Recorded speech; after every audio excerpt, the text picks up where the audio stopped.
রমজান মাসে আমরা যেরকম ভাবে রোজা রেখে থাকি, ঠিক ওরকম ভাবে আমরা রমজানে যাকাতও দিয়ে থাকি। যাকাত দেন কিনা?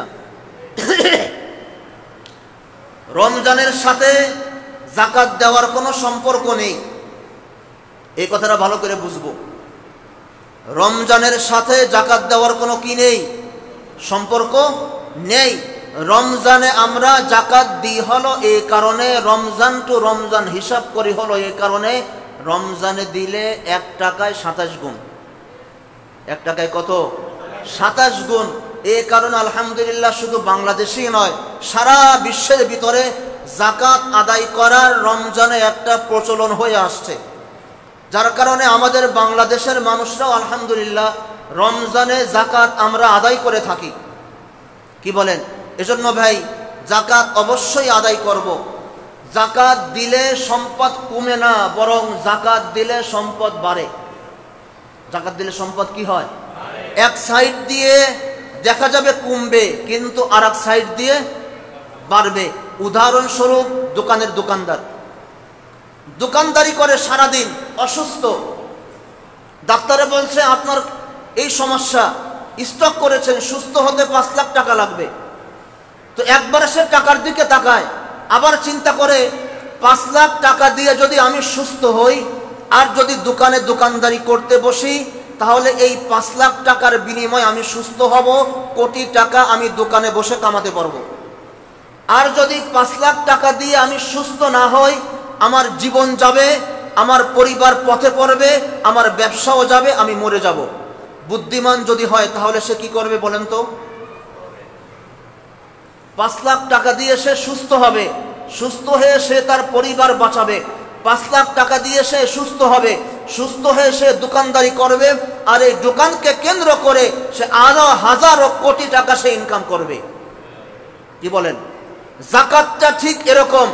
দেখা যায় লাখে 2,500 চলে যায়, লাখে 2,500 চলে যায়, শতকরা 2.5% চলে যায়, আসলে যায় না। আল্লাহ রব্বুল আলামিনের ওয়াদা হলো তুমি যাকাত আদায় করো, আমি আল্লাহ তোমার সম্পদের ভিতরে বরকত দিয়ে দিব।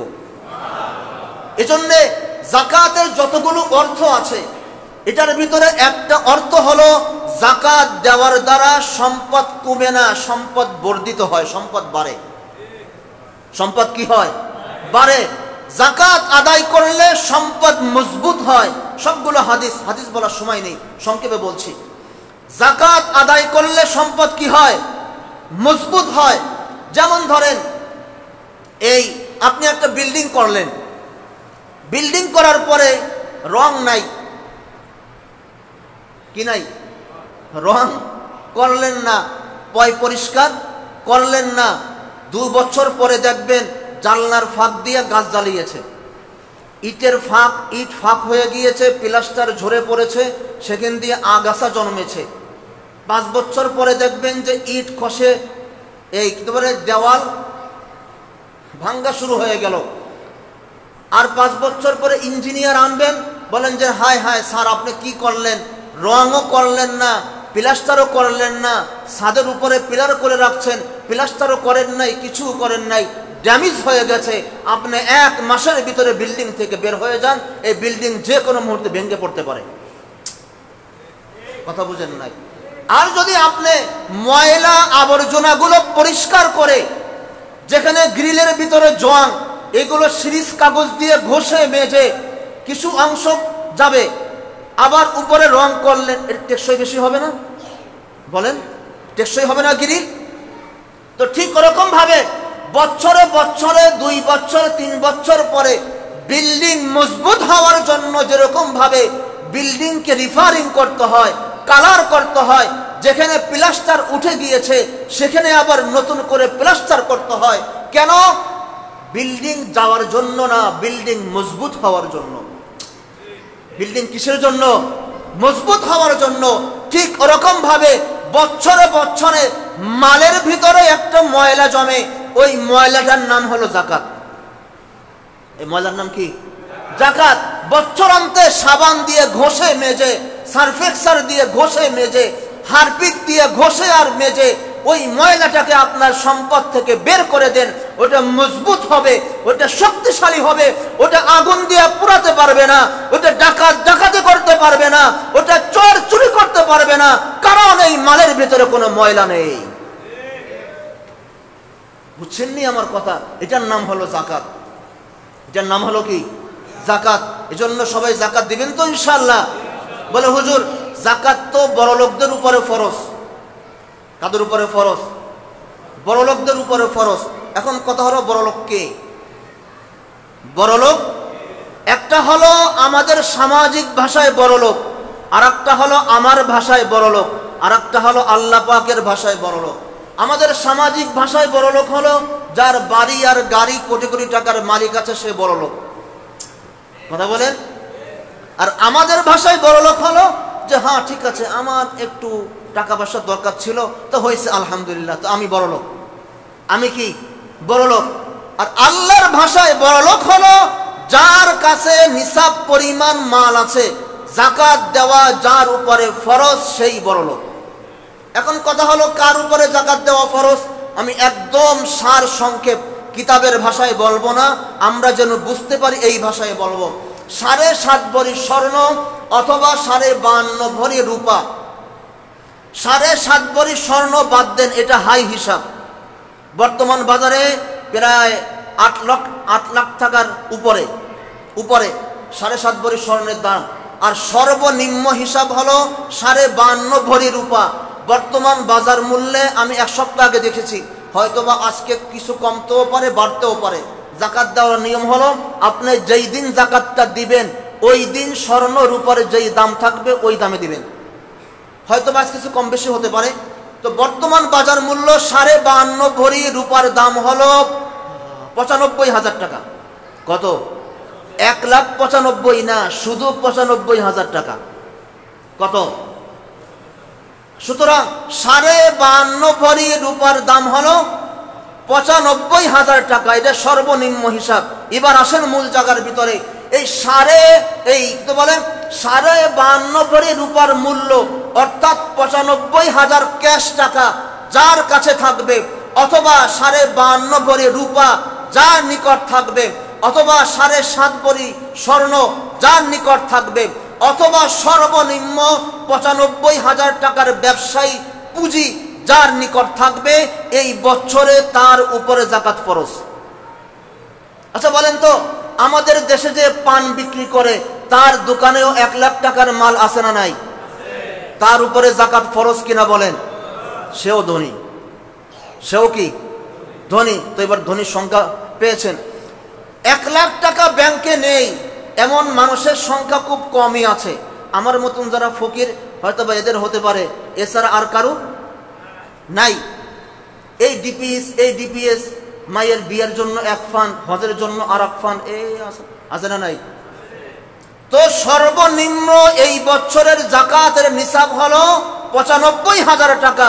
সুতরাং যদি 95,000 টাকা সর্বনিম্ন কারোর ব্যাংকে অ্যাকাউন্ট থাকে, তার উপরেই যাকাত ফরজ। যদি কারোর 95,000 টাকার মূল্য যদি কারোর ব্যবসায়িক পুঁজি থাকে, ওই ব্যবসা প্রতিষ্ঠানের উপরে যাকাত ফরজ। ওই ব্যবসা প্রতিষ্ঠানের উপরে কি ফরজ? যাকাত ফরজ। কথা বুঝেছেন তো ভাই? এজন্য যাকাত আদায় করার দরকার আছে না নাই? যাকাত সম্পর্কে আরো কয়েকটা মাসলা আমরা শুনে নিই। সেটা হলো, এটা গেল নিসাব, পরিমাণটা কি? এই বছরের সর্বনিম্ন পরিমাণ হলো 95,000 টাকা। যদি এই পরিমাণ ক্যাশ টাকার মালিক আমি হই, আমার উপরে যাকাত ফরজ। যদি 95,000 টাকা ইনভেস্ট আমার ব্যবসা প্রতিষ্ঠানে থাকে, তাহলে এই বছরের জন্য আমার উপরে যাকাত ফরজ। যদি 95,000 টাকা সমপরিমাণ রূপা এই বছরের জন্য আমার ঘরে থাকে, তাহলে আমার উপরে যাকাত ফরজ। এবার আসেন, শুধু স্বর্ণ আছে 1 ভরি, নগদ ক্যাশ টাকা নেই, ব্যবসাও নাই, রূপাও নেই, শুধু স্বর্ণ। শুধু কি? স্বর্ণ। তাহলে শুধু 1 ভরির দাম হয় কত? 1,30,000। তো 95,000 থেকে বেশি না কম? কিন্তু তার উপরে যাকাত ফরজ না।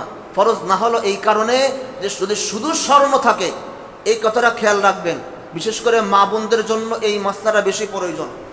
যদি শুধু স্বর্ণ থাকে, রূপাও নেই, ক্যাশ টাকাও নেই এবং ব্যবসায়িক পুঁজিও নেই, শুধু স্বর্ণ আছে, শুধু স্বর্ণ হলে স্বর্ণ 7.5 ভরি হতে হবে। এজন্য এই মাসলা জানে মা বোনরা অনেকে চালাক, রূপা কিনে না, রূপা কিনে না, কারণ শুধু স্বর্ণ হলে তো 7.5 ভরি হতে হবে, ক্যাশ টাকাও রাখে না, যাকাত দেওয়া লাগবে। যদি শুধু স্বর্ণ হয়, শুধু স্বর্ণ, ক্যাশ টাকাও নেই, বুঝেন এটা কিন্তু মাসলার বিষয়, এটা ওয়াজ না, এটা মাসলা, ভালো করে শুনেন। ক্যাশ টাকাও নেই, রূপাও নেই, ব্যবসায়িক পুঁজিও নেই, শুধু স্বর্ণ। শুধু স্বর্ণ হলে কমপক্ষে 7.5 ভরি হতে হবে, 5 ভরি হলে হবে না, 2 ভরি হলে হবে না, 6 ভরিও হলে হবে না। যদি শুধু স্বর্ণ থাকে 7.5 ভরি হতে হবে। এখন কথা হলো, স্বর্ণ আছে 2 ভরি, টাকাও আছে 1 লাখ, তার উপরে যাকাত ফরজ। কথা বুঝেছেন? স্বর্ণ আছে 1 ভরি, ক্যাশ টাকাও আছে 50,000। এবার 1 ভরি স্বর্ণ এবং 1 লাখ টাকা দুটো যোগ করেন, যোগফল দেখেন কত হয়। যদি 95,000-এর বেশি হয় তাহলে এই বছরের জন্য তার উপরে যাকাত ফরজ। এরপরে ক্যাশ টাকা নেই, বুঝার বিষয়, ক্যাশ টাকা নেই, স্বর্ণ আর রূপা আছে, সেটা ব্যবহার করুক, চাই একদম ব্যাংকে রেখে দিই, দুই ক্ষেত্রেই হিসাব হবে। কথা বুঝেছেন? স্বর্ণ আছে কিছু, রূপা আছে কিছু, ধরেন 3 ভরি স্বর্ণ 1 ভরি রূপা মিশ্রিত, তাহলেও তার উপরে যাকাত ফরজ, কারণ সে স্বর্ণের মালিকও রূপার মালিকও। স্বর্ণ নাই, রূপা আছে, ক্যাশ টাকা আছে, অথবা রূপা আছে, ব্যবসায়িক পণ্য আছে, তার উপরে যাকাত ফরজ যদি 95,000 টাকার বেশি হয়। কথা বুঝেছেন? এজন্য আরেকটা বিষয়, সেটা হলো আমরা এখানে অনেকে ভুল করি, স্ত্রীর হিসাব আলাদা, স্বামীর হিসাব আলাদা। এখানে আমরা অনেকে ভুল করি, অনেকে আমরা যাকাত দিই এই হিসাবে যে আমার নগদ ক্যাশ টাকা আছে এরকম আর আমার স্ত্রীর স্বর্ণ আছে এরকম, দুটা মিলে একসাথে হিসাব করে, আপনার যাকাত হবে না, যাকাত হবে না। চালাকি যদি মাসলা বোঝেন, চালাকি মাসলা আছে, এটা পরে আমার চাটা খাওয়াই আমার তো হিক্কে লয়েন, এটা হেন কম যাব না। স্ত্রীর হিসাব আলাদা, স্বামীর হিসাব আলাদা। আপনি স্ত্রীকে যে স্বর্ণের মালিক বানিয়ে দিয়েছেন, এটার যাকাত অবশ্যই তার আদায় করতে হবে। বলে হুজুর আমার স্ত্রীর কাছে ক্যাশ টাকা নেই, এক্ষেত্রে 2 সুরাত। যদি আপনি আপনার স্ত্রীর প্রতি মায়া মহব্বত বেশি লাগে, তাহলে আপনি আপনার স্ত্রীর পক্ষ থেকে আদায় করে দেন, আপনি আদায় করলে হবে না, স্ত্রীর পক্ষ থেকে আপনি কি করে দেন, আদায় করে দেন, তাহলে আদায় হয়ে যাবে। আর যদি স্বামী আপনার উপরে দয়া মায়া না করে, তোমার স্বর্ণ 5 ভরি, বিয়ের সময় স্বর্ণ দিলাম, আবার এখন আবার যাকাতও দিব, এত ঠেয়া পড়ে নেই, তাহলে ওই স্বর্ণ বিক্রি করে আপনার যাকাত দেওয়া লাগবে। বসেন বসেন, পরে পরে রাখেন না, পরে। কথা বুঝছেন তো? এরপরে এবার আসেন, আমরা যারা ব্যবসায়ী আছি, আমাদের ধরেন ব্যবসার পুঁজি আছে কিছু, নগদ ক্যাশ টাকা আছে কিছু, আবার স্বর্ণ রূপাও মিলে কিছু আছে, সবটা মিলে যদি এই বছরের জন্য 95,000 টাকা হয়, তাহলেও আমার উপরে যাকাত ফরজ।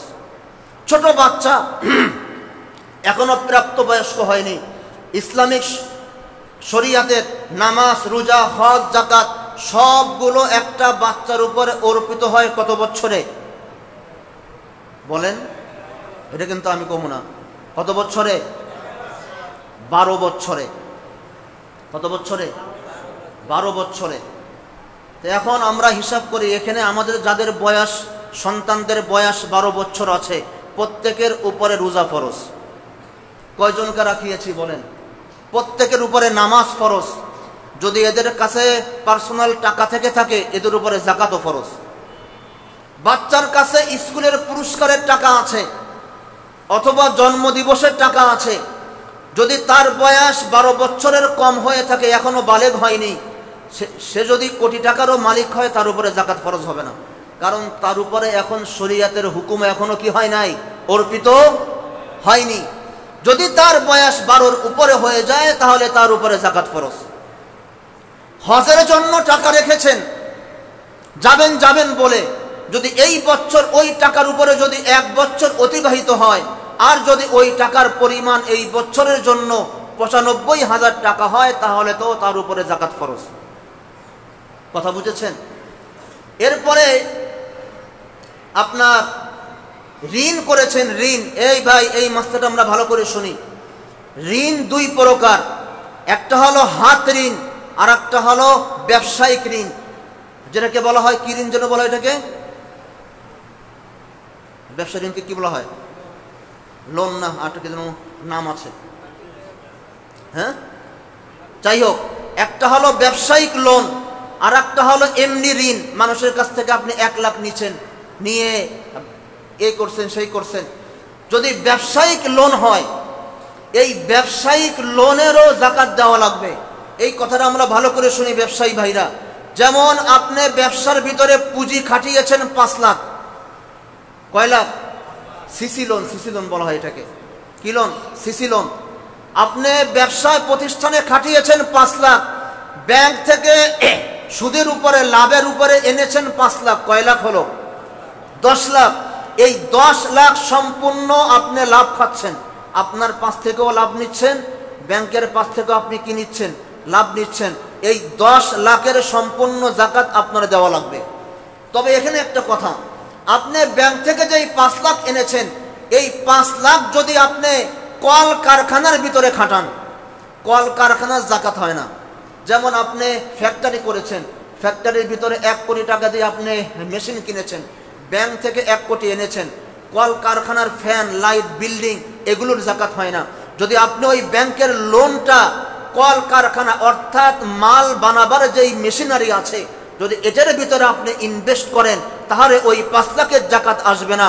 কিন্তু আপনি যদি ওই ব্যাংকের সিসি লোনটা মাল ক্রয় বিক্রয়ের ক্ষেত্রে, আপনি প্রোডাক্ট আনেন, এমন প্রোডাক্ট যেটা ক্রয় বিক্রয় হয়, প্যান্ট শার্ট বানানো মেশিন একটা, কাপড় কিনা মেশিন আর একটা, আপনি যদি ওইটা কাপড় সেলাইয়ের মেশিন, যেটা মেশিনের ভিতরে ইনভেস্ট না করেন, কাপড় কিনেন, কাপড় বিক্রি করেন, যদি এটার ভিতরে ইনভেস্ট করেন, তাহলে ওই 5 লাখ সহ আপনার 5 লাখের অর্থাৎ ব্যাংকের সিসি লোন সহ আপনার সম্পূর্ণ টাকার যাকাত দেওয়া লাগবে। আর যদি আপনি ওই ব্যাংকের সিসি লোন দিয়ে কারখানা করেন, ফ্যাক্টরি করেন, অথবা অন্য কিছু করেন যেটার উপরে যাকাত ফরজ হয় না, তাহলে ওই 5 লাখের যাকাত দেওয়া লাগবে না। বাড়ির উপরে যাকাত হয় না, বাড়ি আছে না, বিল্ডিং, বিল্ডিং এর উপরে যাকাত হয় না। যেই ভাড়া আছে, ওই ভাড়া যদি জমা হয়, নির্দিষ্ট যদি এই বছরের জন্য 95,000 টাকা হয়, আর যদি সেটার উপরে 1 বছর অতিবাহিত হয়, তাহলে ওই টাকার উপরে যাকাত আসবে। তবে যেই বাড়ি ব্যবসার জন্য ক্রয় করা হয়েছে, যেই জায়গার যাকাত হয় না। তবে যেই জায়গা ব্যবসার জন্য ক্রয় করা হয়েছে, আছে না বড় বড় গ্রুপ, বড় গ্রুপ আছে, ছোট গ্রুপ আছে, ফ্ল্যাট কিনে আর বিক্রি করে, জায়গা ক্রয় করে আর বিক্রি করে। তো এই জায়গাটা মূলত আপনি কিনেছেন ব্যবসার জন্য। আপনি বাড়ি একটা হলো নিজে বসবাস করার জন্য, আর একটা হলো ভাড়া দেওয়ার জন্য, আর একটা কিনেছেন হলো ব্যবসার জন্য। কিনে রাখলাম, দাম বাড়লে বিক্রি করব, এটা মূলত ভাড়ার জন্যও না, থাকার জন্য না, এটা কিসের জন্য? ব্যবসার জন্য। এটা আপনার ব্যবসায়িক পণ্য। এই বাড়ির আপনার যেই মূল্য হয়, ওই মূল্যে যাকাত দেওয়া লাগবে। যেই জমি আপনি ক্রয় করেছেন ব্যবসা করার জন্য, ক্ষেত খামার করার জন্য না, ঘরবাড়ি করার জন্য না, কিনে রাখলেন, ভবিষ্যতে দাম বাড়লে বিক্রি করবেন, ওই জায়গা আপনার ব্যবসায়িক পণ্য, ওই জায়গারও যাকাত দেওয়া লাগবে। বুঝেছেন তো? আল্লাহ পাক আমাদের সকলকে সঠিকভাবে, ন্যায্যভাবে হিসাব করে করে যাকাত আদায় করে সম্পদের ভিতরে বরকত অর্জন করার তৌফিক দান করুক। রাগ হয়েছেন কারা কারা? রাগ হয়েছেন নি আপনারা? ও ভাই, যাকাতের কথা কইলে অনেকে রাগ হয়। আলহামদুলিল্লাহ, আশা করি রাগ হন নাই, কারণ যাকাত দিলে সম্পদ কমে না, সম্পদ বাড়ে। আপনি যাকাত দেন, আমি আপনাকে লিখিত দিয়ে দিলাম। আপনি যাকাত দেন, আমি আপনাকে লিখিত দিয়ে দিলাম। আপনার এই সম্পদ কেউ আত্মসাৎ করতে পারবে না, আপনার এই সম্পদ আগুনে পোড়াতে পারবে না, আপনার এই সম্পদ ডাকাতে হাত দিতে পারবে না, আপনার এই সম্পদ বংশ পরাক্রম হয়ে 14 পুরুষ পর্যন্ত আপনার এই সম্পদ বক্ষণ করবে। বাপে ছিল কোটিপতি, সন্তানদের হাতে আস্তে আস্তে ফুতুর, এরকম মানুষ আছে না নাই? তার মানে হলো খবর নিয়ে দেখেন যাকাত ঠিক মতো আদায় করা। আল্লাহ পাক আমাদেরকে বোঝার মতন তৌফিক দান করো।